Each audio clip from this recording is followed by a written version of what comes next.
भाई आप कांग्रेस पार्टी की सरकार आई तो क्या करेंगे कि अगर हमारी सरकार बनी हरियाणा में तो हम पहला काम करेंगे, अपने बुजुर्गों की पेंशन 6,000 रुपये महीना करेंगे। 6,000 बूढ़े के और 6,000 बुढ़िया के। 5 साल में जब से सरकार आई है केंद्र में नौकरी नहीं लगाती। 30 लाख केंद्र की जगह खाली है, तो 1 साल के अंदर अंदर वो 30 लाख नौकरियां लगाएंगे बच्चों की। बेरोजगार जो हैं उनको अप्रेंटिसशिप 1 लाख रुपया साल का देंगे, जो अप्रेंटिसशिप का उनको। और किसान के लिए एमएसपी कानूनी तौर पे लागू की जाएगी। और गैस का सिलेंडर 2014 में 400 रुपए का था, आज 1200 का हो गया। तो अगर हमारी सरकार आएगी तो गैस के सिलेंडर की कीमत 500 रुपए से ज्यादा नहीं होगी। ये भिवानी महेंद्रगढ़ का जो लोकसभा का चुनाव है, ये फैसला करेगा कि आने वाले 3 महीने में जो चुनाव होंगे हरियाणा में किसकी सरकार बनेगी। 36 बिरादरी ये मन बना चुकी है कि हरियाणा में कांग्रेस की सरकार बनानी। भाई हरियाणा में हमारे, आप पहले लोकसभा में जिता के भेजो, फिर कांग्रेस की सरकार बनाओ। आज मैं कह के जा रहा हूँ, हमारी सरकार आते बदमाश और गुंडों को हरियाणा में नहीं रहने दूंगा। इंडिया अलायंस का एक ही मकसद है कि संविधान को बचाना है। संविधान बचेगा तो प्रजातंत्र बचेगी। लेकिन जो दूसरी पार्टी का कोई भी वोट मांगने आए तो यूं पूछ लियो, भाई 10 साल से है, एक काम बता दो भिवानी में कोई करे हो? एक काम करा इनने। 2014 तक कुल कर्जा हरियाणा पे 80,000 करोड़ था, और आज 14 से लेकर 24 तक किया कुछ नहीं। कितना है? 4.5 लाख करोड़ कर्जा है आज हरियाणा पर। कोई बताए ना बताए, हर आदमी समझता है। जो मेरे सामने बैठे हो आप, मैं बहुत सारे लोगों को जानता हूं। कोई सरपंच है, कोई कार्यकर्ता है, कोई मजबूत साथी है। आप अगर मन बना के, आपने ही चुनाव लड़ना है, दान सिंह से नहीं, आपने लड़ना है। असली चुनाव आपने लड़ना है। अपने अपने गांव में जाके, अपने अपने बूथ पर जाके हम आपको इश्तिहार देंगे। आप, क्योंकि आपसे लोग पूछेंगे कि भाई कांग्रेस की सरकार बनेगी तो क्या करोगे आप, तो वो क्या करेंगे, मुख्य मुख्य बात जो है आपको देंगे। आपको घर घर जाके बताना है और समझाना है। ये चुनाव है, इसमें सब होंगे। तो आज पूरे देश में चुनाव हो रहा है और अलायंस बना है, एक गठबंधन बना है। अब सवाल इस बात का है, गठबंधन का मकसद क्या था? सारी पार्टियां, चाहे कम्युनिस्ट पार्टी है, आप पार्टी के भी मेरे को मिले, समाजवादी पार्टी के भी मिले, सामने कम्युनिस्ट पार्टी के भी हैं। तो सारी पार्टियां एक होकर चुनाव लड़ रही हैं देश में। किस मकसद से लड़ रही हैं? एक ही मकसद लेके चले हैं ये। क्या? इस गठबंधन का, अलायंस का, इंडिया अलायंस का एक ही मकसद है कि संविधान को बचाना है। संविधान बचेगा तो प्रजातंत्र बचेगी, आपका अधिकार बचेगा, नहीं तो कुछ नहीं बचेगा। अब सवाल आता है कांग्रेस पार्टी का। मैं कोई लंबी चौड़ी बात नहीं कहूंगा, मैं तो ये कहूंगा आपको जाना है, हर बूथ पर मजबूती से लड़ना है। यहाँ आप आए, जलसे में आया, सुनाया, सभी साथी स्टेज पर बैठे, इनको भी कहता हूं, घर बैठे कोई चुनाव नहीं जीत सकता भाई। घर से बाहर निकलो, बूथ पर जाओ, एक एक वोट को देखो, कौन सी आपकी वोट बाहर गई हुई है उसको बुलाओ, मंगाओ, वोट परसेंटेज बढ़ाओ, जब कामयाबी मिलती है। और इनकी कामयाबी में आप सबकी कामयाबी है।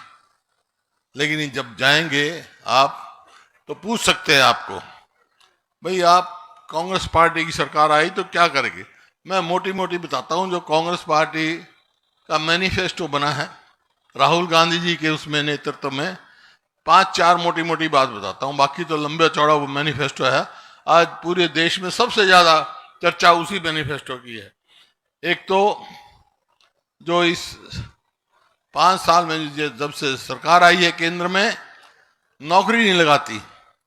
30 लाख केंद्र की जगह खाली है, तो 1 साल के अंदर अंदर वो 30 लाख नौकरियां लगाएंगे बच्चों की वहां पर केंद्र में। केंद्र की बता रहा हूं मैं ये। और भाई जो बेरोजगार है, बेरोजगार जो हैं उनको अप्रेंटिसशिप 1 लाख रुपया साल का देंगे, जो अप्रेंटिसशिप का उनको। हर वर्ग के लिए अलग अलग काम किया है मैनिफेस्टो में। महिलाएं बैठी हैं, महिलाओं में घर में जो सबसे वरिष्ठ महिला होगी, बुजुर्ग होगी, उसको 1 लाख रुपया साल का उस महिला को दिया जाएगा परिवार में। इसी प्रकार से जो आंगनवाड़ी है, मिड डे मील की वर्कर हैं, ऐसे हैं बहुत सारे जो जब जाएं एजुटेशन अपनी मांग करते हैं डंडे में, उनकी तनख्वाह दुगनी होगी। और किसान के लिए एमएसपी जो है कानूनी तौर पे लागू की जाएगी। जो एमएसपी से कम खरीदेगा उसकी सजा की जाएगी और किसान को कर्जा माफी से लेकर कर्ज मुक्त तक लेके जाएंगे।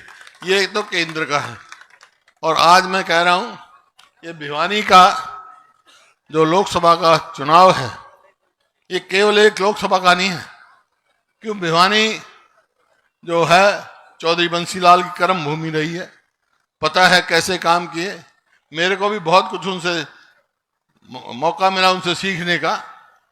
बहुत सारी देखी है, जिस लगन से उन्होंने काम किया, वो सारी बात लेके यहाँ से प्रोत्साहन लेके मैं कह सकता हूँ कि ये खाली भिवानी एक लोकसभा का चुनाव नहीं, ये भिवानी महेंद्रगढ़ का जो लोकसभा का चुनाव है, ये फैसला करेगा कि आने वाले 3 महीने में जो चुनाव होंगे हरियाणा में, किसकी सरकार बनेगी।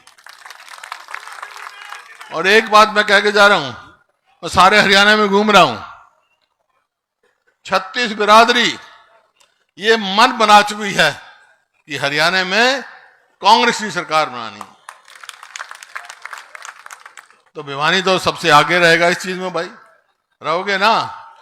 हरियाणा में कांग्रेस की सरकार बनानी है ना? हाँ, तो फिर हाथ खड़े के बताओ।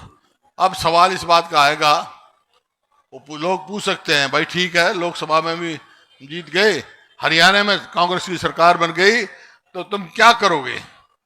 तो 5-4 मोटी मोटी बात बताता हूं, बाकी तो आपको होगा कि अगर हमारी सरकार बनी हरियाणा में, तो हम पहला काम करेंगे, अपने बुजुर्गों की पेंशन 6,000 रुपये महीना करेंगे। 6,000 बूढ़े के, 6,000 बुढ़िया के। और गरीब आदमी के लिए 300 यूनिट बिजली माफ करेंगे, 300 यूनिट, क्योंकि बिजली का खर्चा इतनी महंगी होगी, बिजली महंगाई में कारण में। और इसी प्रकार से जो महिलाएं बैठी हैं, रसोई करती हैं, सब आजकल गैस का इस्तेमाल करती हैं। और गैस का सिलेंडर 2014 में 400 रुपये का था, आज 1200 का हो गया। तो अगर हमारी सरकार आएगी तो गैस के सिलेंडर की कीमत 500 रुपये से ज़्यादा नहीं होगी, हमने करके। और हरियाणा सरकार में एक कौशल रोजगार निगम बनाया है एक, वो क्या है भाई, बड़ा भारी धोखा है युवाओं के साथ। ना तो उसमें मेरिट, ना उसमें रिजर्वेशन, ना पक्की नौकरी, ना पेंशन, ठेका सिस्टम कर रखा है। हमने ठेका बंद किया था, ये सरकार खुद ठेकेदारी कर रही है और भ्रष्टाचार का अड्डा बना हुआ है। और कारण क्या कि 2 लाख पक्की मंजूर शुदा नौकरी जो है वो खाली पड़ी है, वो नहीं लगाई। तो हमारी सरकार आएगी तो भाई 1 साल के अंदर 2 लाख हरियाणा के उनको नौकरी देंगे हम।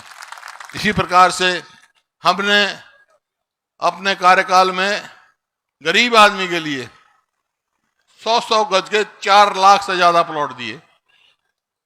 इनके 10 साल हो गए भाई, किसी एक को एक प्लॉट दिया हो 1 गज का भी, गांव का नाम बता दो, आदमी का नाम बता दो, तो हम वही स्कीम फिर लागू करेंगे। आपके प्लॉट के साथ 2 कमरे का मकान भी बना के देंगे हम गरीब आदमी को।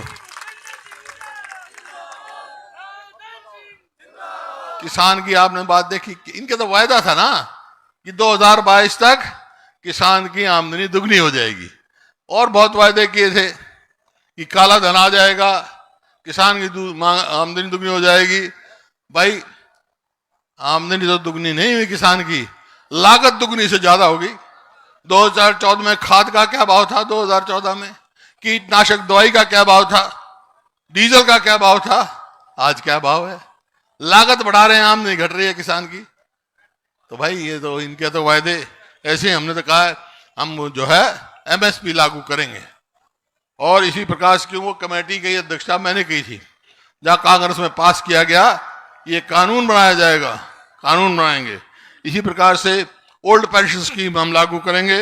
और खेल और खिलाड़ियों को जो आपने देखा, हमारी नीति थी, मैं बताऊंगा उसकी बात। तो वो जो हमारी नीति थी, पद लाओ पदक पाओ, वो भी इन्होंने फाड़ के फेंक दी। खिलाड़ियों की बेइज्जती हो रही है। मतलब मेरे मन में टीस है जो मैं आपके साथ साझी करना चाहता हूं कि 2014 में मेरा हरियाणा, 2014 में प्रति व्यक्ति आय में, प्रति व्यक्ति निवेश में, कानून व्यवस्था में, नौकरी देने में, खेल और खिलाड़ियों में नंबर 1 था पूरे देश में।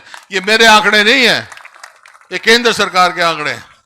आज भाई नंबर 1 किस चीज में है? हरियाणा। ये प्लानिंग कमीशन के आंकड़े बता रहा हूं।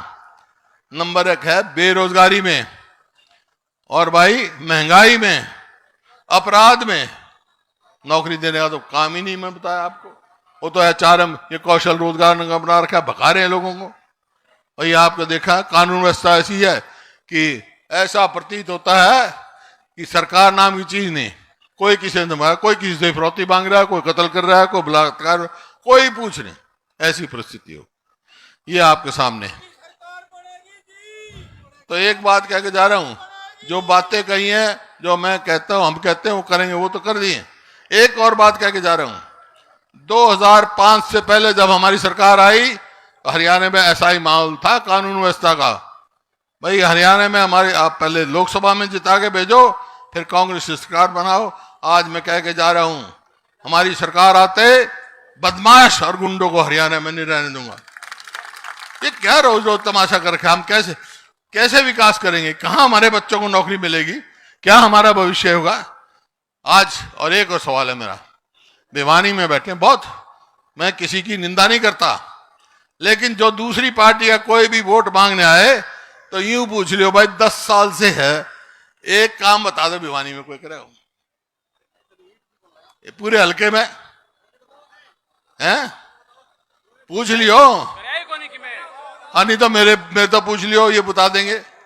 चाहे चौधरी बंसी लाल के नाम से यूनिवर्सिटी या मेडिकल कॉलेज, महेंद्रगढ़ में सेंट्रल यूनिवर्सिटी, कितने ही काम, नारनौल में वो आयुर्वेदिक कॉलेज, मेडिकल कॉलेज है, हाँ रेलवे ओवरब्रिज, कितने में गिरा सकता हूं। और एक कलम से 1600 करोड़ बिजली के बिल माफ करे थे मैंने। सबसे ज्यादा लाभ भिवानी को हुआ था, सब मेरे पास तो सारा सबसे ज्यादा।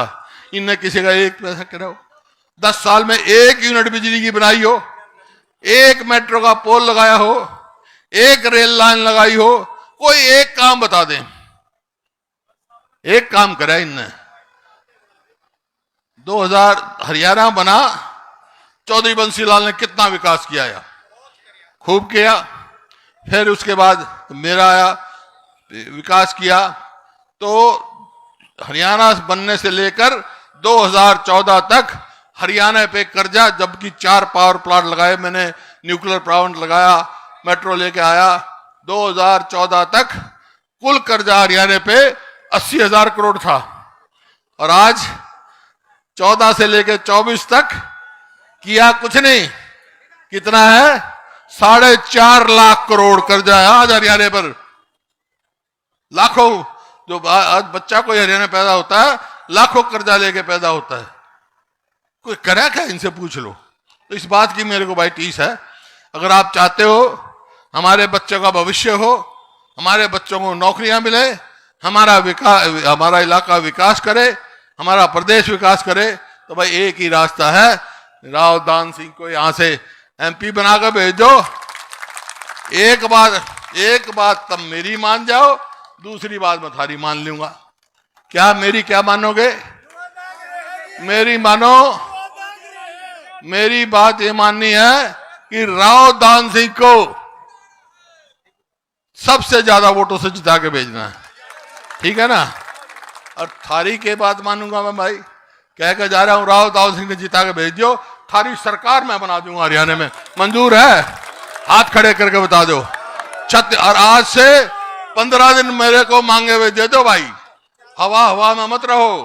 15 दिन मांगे हुए दो, गांव गांव हर जगह घर घर जाके वोट देनी है।